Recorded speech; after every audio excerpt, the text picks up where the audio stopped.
दोस्तों, Indian railway finance corporation limited यानी IRFC की बात करें तो स्टॉक के अंदर आज बहुत ज़बरदस्त गिरावट हुई।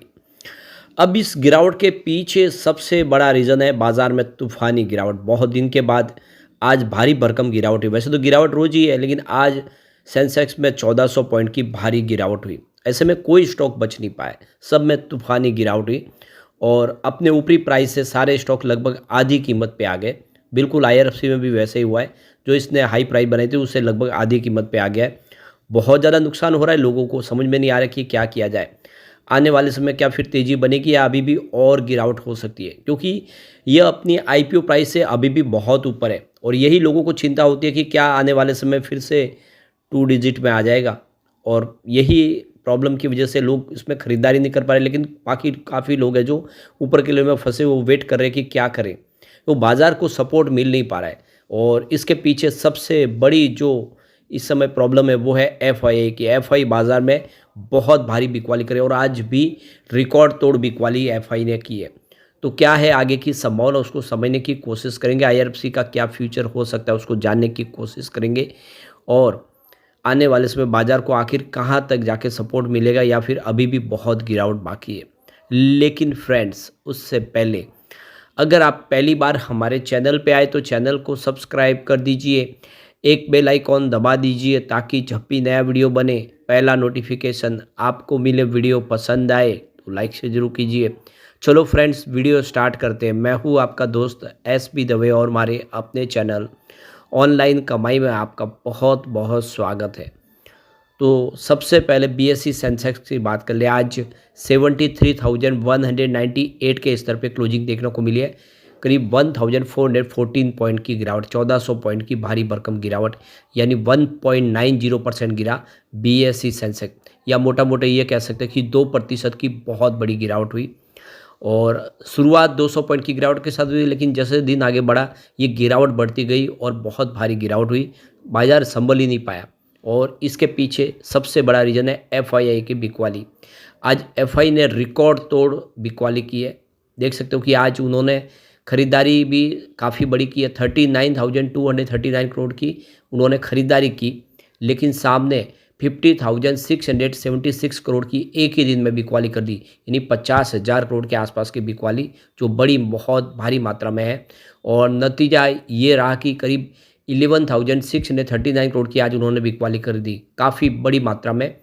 और अभी तक उनकी जो बिकवाली है वो करीब 58,988 करोड़ तक पहुंच गई है, यानी 60,000 करोड़ के आसपास की बिकवाली ऑलरेडी इस महीने में कर दी है। तो काफ़ी भारी मात्रा में बिकवाली हो रही है और 5 महीने से पिछले लगातार बाजार में बिकवाली का दौर जारी है। बाजार को संभलने का मौका नहीं मिल रहा है। पिछले 28 साल के रिकॉर्ड टूट गए इस बार। इतनी बड़ी मंदी कभी देखी नहीं। और सामने बाजार को संभालने के लिए अभी भी पूरी कोशिश कर रहे हैं डीआई, इंडिया के बड़े फंड हाउस। आज भी अच्छी खरीदारी की है। तो आज 28,065 करोड़ रुपीज़ का उन्होंने फ्रेश इन्वेस्टमेंट किया। सामने 15,756 करोड़ की उन्होंने बिकवाली की। तो उनकी जो खरीदारी का आंकड़ा निकल के रहा है आज वो 12,308 करोड़ का है, पॉजिटिव है। तो 12,308 करोड़ का आज खरीदारी की है, यानी जितनी बिकवाली आज एफआई ने की है उससे ज़्यादा खरीदारी ही आज डीआई ने की है। लेकिन फिर भी बाजार संभल नहीं पाया, क्योंकि इसमें जो बिकवाली में रिटेल इन्वेस्टर जो है वो भी साथ में जुड़ गए। रिटेल इन्वेस्टर की तरफ से पैनिक सेलिंग शुरू हो गई है, क्योंकि शेयर की प्राइस काफ़ी नीचे आई है। इस वजह से बाजार संभल नहीं पा रहा है। वैसे इस महीने में अभी तक देख सकते हो कि डीआई ने बाजार में 64,853 करोड़ की ज़बरदस्त खरीदारी की है। यानी आप देख सकते हो कि एफआई के मुकाबले डीआई की खरीदारी ज़्यादा है, यानी बाजार संभल सकता था। लेकिन अब ये रिटेल इन्वेस्टर की जो बिकवाली है वो साथ में जुड़ने की वजह से पूरा माहौल बिगड़ा है। बाकी अभी भी आपको ये समझना चाहिए कि बाजार पे पूरा भरोसा कर रहे हैं डीआई। इंडिया के बड़े फंड हाउस जम के खरीदारी कर, हर गिरावट का वो फ़ायदा उठा रहे और यही एक मजबूती है कि आने वाले समय बाजार फिर संभल सकता है। आज निफ्टी फाइनेंशियल सर्विस में भी गिरावट थी। 23,028 के स्तर पे 144 पॉइंट की गिरावट हुई, यानी 0.62% गिरा निफ्टी फाइनेंशियल सर्विस। और नतीजा ये रहा कि आज इंडियन रेलवे फाइनेंस कॉर्पोरेशन में भी भारी भरकम गिरावट हुई। 112 के आसपास स्टॉक आ गया है 6.70% की बड़ी गिरावट के साथ। अब आपको ये पता होगा कि 229 तक पहुंचा स्टॉक 112 पे आ गया है। अब इसके बीच में एक बड़ी अपडेट निकल के आ रही है। तो यहाँ पे सीनियर मैनेजमेंट में कुछ बदलाव हुआ है। यहाँ पे देख सकते हो कि नई एक अपॉइंटमेंट हुई है। श्री मनीष चौधरी जो एग्जीक्यूटिव डायरेक्टर के तौर पे ज्वाइन हुए हैं कंपनी में। तो देख सकते हो कि आज से उनका कार्यकाल शुरू हुआ 28 फरवरी 2025 से। श्री मनीष चौधरी की बात करें तो वो एग्जीक्यूटिव डायरेक्टर के तौर पे कंपनी में जुड़े हैं और आप देख सकते हो कि ये उनका जो कार्यकाल है वो काफ़ी शानदार रह सकता है आने वाले समय में।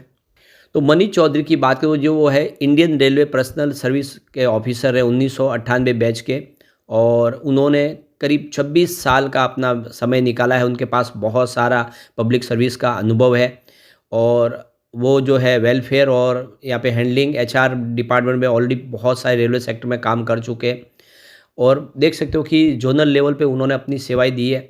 तो काफ़ी अनुभवी होने की वजह से पिछले 26 साल का अनुभव की वजह से उनको बोर्ड के अंदर आप देखें तो एग्जीक्यूटिव डायरेक्टर के तौर पे अपॉइंट किया गया है। ये बहुत बड़ी खुशी की बात है। तो high dividend railway stock IRFC लगातार गिरावट की वजह से इतना नीचे लेवल पे आ गए कि निवेशक एंट्री पॉइंट ढूंढ रहे हैं, लेकिन उन्हें सावधान रहने की ज़रूरत है। तो शेयर मार्केट में लोगों को लग रहा था कि 22,500 का एक सपोर्ट लेवल है निफ्टी का और वहां से बाजार बाउंस बैक देगा। वो गलत फहमी भी आखिर दूर हो गई। निफ्टी को देख सकते हो कि 22,200 के लेवल पे आ गया है 1.5% की गिरावट के साथ। इस दौरान कई नामी गिरामी स्टॉक भी काफ़ी निचले लेवल पर आ गए। निवेशकों को लग रहा था कि इतने कम प्राइस में एंट्री पॉइंट मिल रहा है या नहीं। Railway PSU stock Indian railway finance corporation limited यानी आईआरएफसी के शेयर प्राइस में 52 वीक के लो लेवल है, ऐसे वो जो अपना हाई लेवल था उससे 50% स्टॉक गिर चुका है। कंपनी का जो मार्केट कैप है वो भी 1.50 लाख करोड़ रुपए के आसपास आ गया, जो एक समय 2 लाख करोड़ के ऊपर था। स्टॉक पिछले 6 महीने में 35% गिर चुका है। निवेशकों को इसमें इतने कम भाव पर नज़र आ रहे कि वो एंट्री करने की सोच रहे। यह एक हाई डिविडेंड यील्ड स्टॉक है। डिविडेंड यील्ड इसका 1.30% है। 229 रुपये से स्टॉक नीचे आया। ये 52 वीक का इसका हाई था।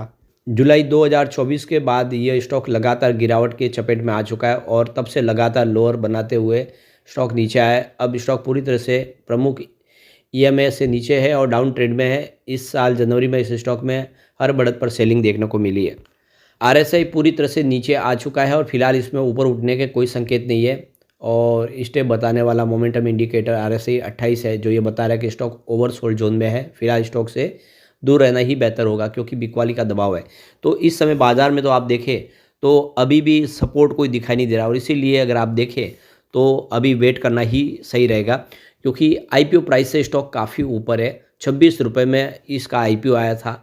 स्टॉक अगर 100 रुपये के ऊपर है तो उस हिसाब से तो अभी भी ये स्टॉक की कीमत ज़्यादा है, क्योंकि हो सकता है कि आने वाले समय स्टॉक में और गिरावट हो, 2 डिजिट में भी स्टॉक आ सकता है। क्योंकि ऐसे ही अगर बाजार गिरेगा तो हर स्टॉक नीचे आता है और जैसे जैसे बिकवाली और बढ़ेगी, जब बाजार गिरेगा तो और वो पैनिक सेलिंग शुरू होती है तब और भारी मात्रा में गिरावट होती है, क्योंकि स्टॉक बढ़ने में बहुत समय लेते हैं, गिरने में बहुत कम समय लेते हैं। आईआरएफसीआई की बात करें तो यह बीएससी 200 इंडेक्स का हिस्सा और पिछले 12 महीनों में रेलवे शेयर में 21% की गिरावट देखने को मिली है।